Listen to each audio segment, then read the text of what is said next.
ಎಲ್ಲಾ ಕನ್ನಡ ಮನಸ್ಸುಗಳಿಗೆ ನಮಸ್ಕಾರ.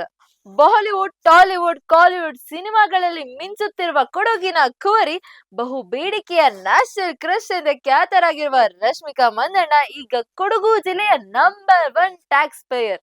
ಕೋಟ್ಯಾಂತರ ರೂಪಾಯಿ ಬೆಲೆಯ ಕಾಫಿ ಎಸ್ಟೇಟ್ ಮಾಲೀಕರು ಇರೋ ಊರಲ್ಲಿ Rashmika Mandanna top 1 taxpayer ಅನ್ನೋದು ವಿಶೇಷವೇ ಸರಿ. ಇದುವರೆಗೂ ರಶ್ಮಿಕಾ ಎಷ್ಟು ಕೋಟಿ ಟ್ಯಾಕ್ಸ್ ಪೇ ಮಾಡಿದ್ದಾರೆ ಅನ್ನೋ ಬಗ್ಗೆ ಒಂದು ವಿಶೇಷ ವರದಿ ಇಲ್ಲಿದೆ ನೋಡಿ. ಇದು ಈ ಕ್ಷಣದ ಸಿನಿ ಸುದ್ದಿ. ನೀವು ನೋಡ್ತಾ ಇದ್ದೀರಾ ಬಿಬಿ ನ್ಯೂಸ್ ಕನ್ನಡ. ನಾನು ತೃಪ್ತಿ ಬಸವರಾಜ್.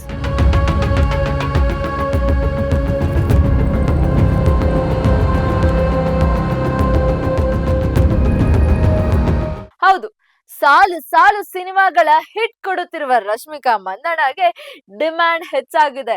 ನ್ಯಾಷನಲ್ ಕ್ರಶ್ ಕೊಡಗಿನ ಮೂಲದ ರಶ್ಮಿಕಾ ಆಕ್ಟಿಂಗ್ ಗೆ ಫಿದಾ ಆಗದವರೇ ಇಲ್ಲ.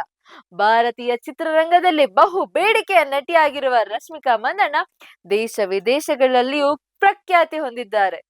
ಕನ್ನಡ ಚಿತ್ರರಂಗಕ್ಕೆ ಎಂಟ್ರಿ ಕೊಡುವ ಮೂಲಕ ತೆಲುಗು, ತಮಿಳು ಸೇರಿದಂತೆ ಬಾಲಿವುಡ್ ನಲ್ಲಿಯೂ ಈಗ ಬಹು ಬೇಡಿಕೆಯ ನಟಿಯಾಗಿದ್ದಾರೆ. ಪ್ಯಾನ್ ಇಂಡಿಯಾ ನಟಿಯರಲ್ಲಿ ಜನಪ್ರಿಯತೆ ಹೊಂದಿರುವ ರಶ್ಮಿಕಾ ಮಂದಣ್ಣ ಕೊಡಗಿನ ಆದಾಯ ತೆರಿಗೆ ಇಲಾಖೆಯಲ್ಲೇ ತೆರಿಗೆ ಪಾವತಿಸುತ್ತಿದ್ದಾರೆ.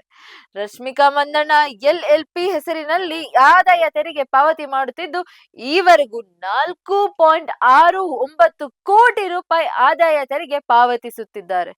ಪ್ರಸ್ತುತ ಹಣಕಾಸು ವರ್ಷದ 3 ಅವಧಿಗಳಲ್ಲಿ ತೆರಿಗೆ ಪಾವತಿ ಮಾಡಲಾಗಿದ್ದು, ಅದರಲ್ಲಿ ರಶ್ಮಿಕಾ ಮಂದಣ್ಣ ಮೊದಲ ಸ್ಥಾನದಲ್ಲಿ ಇದ್ದಾರೆ. ಮಾರ್ಚ್ ತಿಂಗಳವರೆಗೆ 4ನೇ ತ್ರೈಮಾಸಿಕ ತೆರಿಗೆ ಕೂಡ ಪಾವತಿ ಮಾಡಲಿದ್ದಾರೆ. ಕನ್ನಡದ ಕಿರಿಕ್ ಪಾರ್ಟಿ ಮೂಲಕ ಚಿತ್ರರಂಗಕ್ಕೆ ಎಂಟ್ರಿ ಕೊಟ್ಟ ರಶ್ಮಿಕಾ ಟಾಲಿವುಡ್ಗೆ ಕಾಲಿಟ್ಟು ತಮ್ಮ ಅದೃಷ್ಟವನ್ನೇ ಬದಲಾಯಿಸಿಕೊಂಡ್ರು. ಇದೀಗ ಭಾರತದ ಟಾಪ್ 1 ನಟಿಯಾಗಿದ್ದು, ಒಂದು ಸಿನಿಮಾಗೆ ಸುಮಾರು 9 ರಿಂದ 10 ಕೋಟಿ ಸಂಭಾವನೆ ಪಡೆಯುತ್ತಿದ್ದಾರೆ.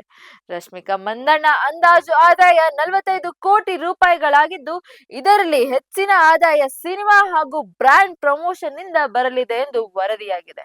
ಇನ್ನು ಕೊಡಗಿನ ವಿರಾಜಪೇಟೆಯಲ್ಲಿ ಬೃಹತ್ತಾದ ಬಂಗಲೆ ಇದ್ದು, ಬೆಂಗಳೂರಿನಲ್ಲಿ ಸುಮಾರು 8 ಕೋಟಿ ಮೌಲ್ಯದ ಮನೆ, ಮುಂಬೈನಲ್ಲಿ ಐಷಾರಾಮಿ ಅಪಾರ್ಟ್ಮೆಂಟ್ ಇದ್ದು, ಹೈದರಾಬಾದ್, ಗೋವಾದಲ್ಲಿಯೂ ಆಸ್ತಿಗಳನ್ನು ಹೊಂದಿದ್ದಾರೆ ಎಂದು ಬಲ್ಲ ಮೂಲಗಳಿಂದ ವರದಿಯಾಗಿದೆ. ಸ್ಟಾರ್ ನಟಿ ರಶ್ಮಿಕಾ ಶೀಘ್ರದಲ್ಲಿಯೇ ಹಸೆಮಣೆ ಏರಲಿದ್ದಾರೆ. ರಶ್ಮಿಕಾ 2026ರಲ್ಲಿ ತುಂಬಾ ಬ್ಯುಸಿ ಆಗಲಿದ್ದಾರೆ. ಹಿಂದಿಯ ಕಾಕ್ಟೈಲ್ 2, ತೆಲುಗಿನ ಮೈಸಾ ಎಂಬ ಚಿತ್ರದಲ್ಲಿ ಯೋಧರ ಗೆಟಪ್ ನಲ್ಲಿ ಕಾಣಿಸಿಕೊಳ್ತಿದ್ದಾರೆ. 2027ರ ಪುಷ್ಪ 3 ದಿ ರ್ಯಾಂಪೇಜ್ ನಲ್ಲಿ ರಶ್ಮಿಕಾ ನಾಯಕಿಯಾಗುವ ಸಾಧ್ಯತೆ ಇದೆ ಅನ್ನೋದು ಹೇಳಲಾಗ್ತಿದೆ. ಇದಾಗಿತ್ತು ಈ ಕ್ಷಣದ ಸಿನಿ ಸುದ್ದಿ. ನೈಜ ಹಾಗೂ ತಾಜಾ ಸುದ್ದಿ, ಪ್ರಾಮಾಣಿಕ ವರದಿ, ನಿಷ್ಠೂರ ವಿಶ್ಲೇಷಣೆಗಳಿಗಾಗಿ ಸದಾ ಗಮನಿಸಿ ಬಿಬಿ ನ್ಯೂಸ್ ಕನ್ನಡ. ಇದು ಕನ್ನಡಿಗರ ಪ್ರತಿಧ್ವನಿ.